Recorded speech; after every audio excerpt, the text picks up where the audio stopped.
Còn hôm nayរបស់សម្ដេចគឺអាចភ្លេចបានទេចាគឺនិយាយតខ្ញុំជឿជាក់លើសម្ដេច100%ថាគាត់នឹងធ្វើបាន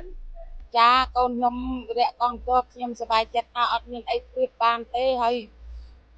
សូមទៅសើថ្នាក់ដឹកនាំរបស់យើងណាគាត់ស្នះស្នែងគ្រប់ផ្លូវណាអូនគ្មានអ្វីព្រៀបទេមានតែម្រាមដៃ10ដើម្បីអរគុណគាត់ទាំងអស់ខ្ញុំអរគុណដល់ការដឹកនាំដែលគាត់បានសិតស្វែងជួយដល់អូនរបស់ខ្ញុំបានមកដល់ទឹកភូមិវិញបាទជួយពរឲ្យសម្ដេចមានអាយុវែង